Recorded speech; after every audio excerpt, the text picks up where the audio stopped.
Actor Tunisha Sharma's last rites were held in Mumbai this evening. Even as one of the chapters of her story has come to a close, multiple questions still remain. Why did a young and promising 24-year-old end her life? What role did her boyfriend Sheezan Khan play in this tragedy?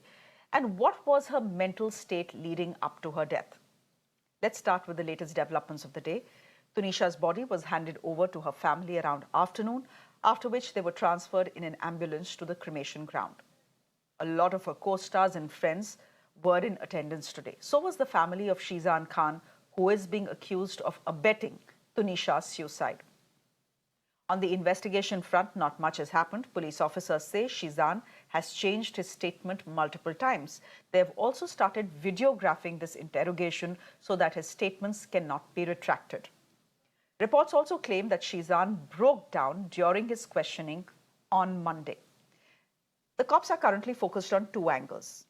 One is to piece together more information from Tunisha and Sheezan's phone conversations and messages. And the second is to find Sheezan's so-called secret girlfriend. Now remember, Tunisha's mother has claimed that Sheezan was cheating on Tunisha. If that was indeed the case, finding the secret girlfriend could be key to the investigations currently. Meanwhile, more information has emerged about Tunisha's mental state as well. Last year, in January, she had opened up to Bombay Times about her struggles. Let me quote what Tunisha had said. She said, "I was diagnosed with anxiety and depression.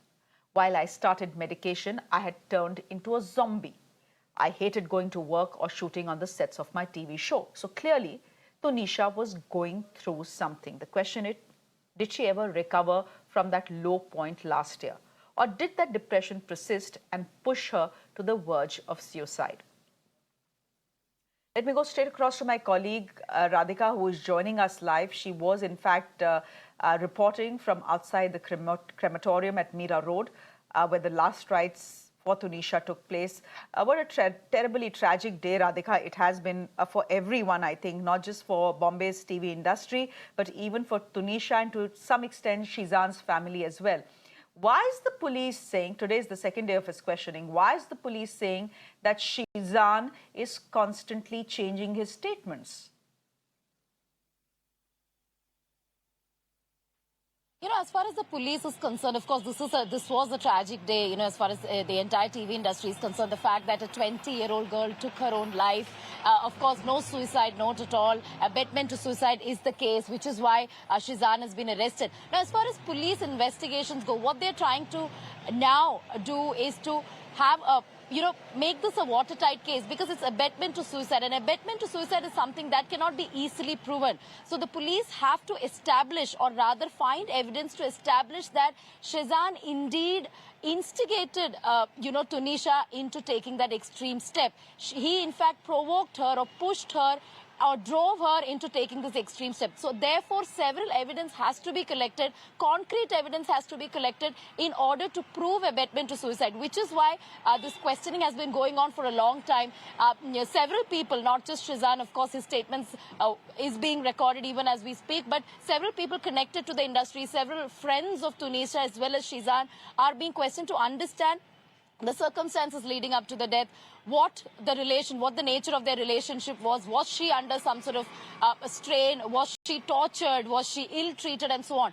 Which is why all these people are being questioned. And besides that, of course, one other, important evidence is forensic evidence in terms of the call records or WhatsApp chats. What kind of chats or conversations did they exchange? Was she again tortured? Was she treated differently? What was she going through? So therefore, the police are questioning as many people as possible, be it friends or family members, also collecting as much evidence as possible in the form of phone as well as WhatsApp conversations.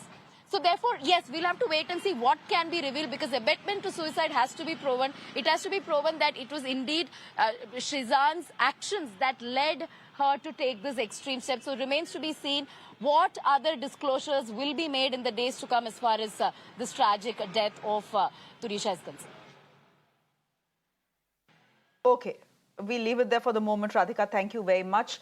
Athar Siddique is a co-actor of Tunisha Sharma. He is joining us on the broadcast as well. Athar, this has been a heartbreaking week for the entire television industry, I assume, but especially for Tunisha's family.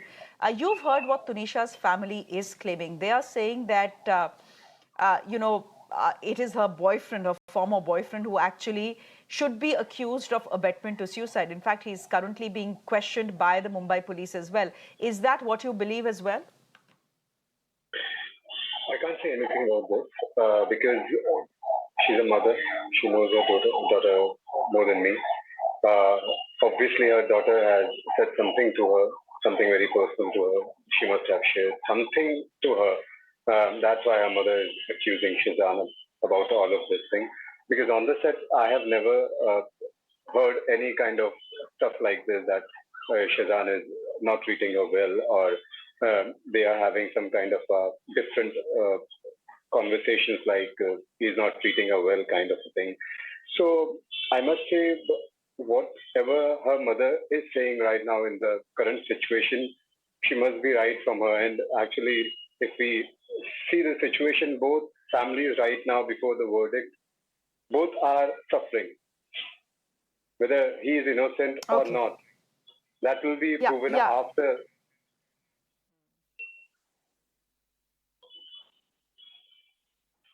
Yeah, I agree with you. I mean, there is a questioning going on right now, and he is not an accused in anything. I think, Athar, we need to put that out very clearly, that right now, he's not being accused of anything. Right now, the charges against him are abetment to suicide. They have to stand in a court of law. Will they not? That is something we'll just wait and watch. And of course, the family is grieving right now. But were you, her friends, people who interacted with her every day, was there a sense that this is a girl who needs help and should probably seek help? Uh, she was not like that. That she'll hide something.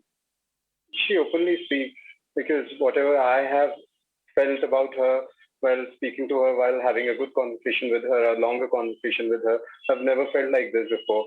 It was always a good conversation. She was a happy, cheerful person. Uh, with her, it was always like a positive vibe on the set. She was workaholic. You can say she loved to do whatever she was doing, shooting and all. Yes, sometimes I saw her that she's not feeling well as in some fever, some kind of anxiety. Even once or twice I've asked her, is everything all right? Are you fine? She said, yes, I'm fine, perfectly fine, not feeling well because of the changes in the temperature and all, everything.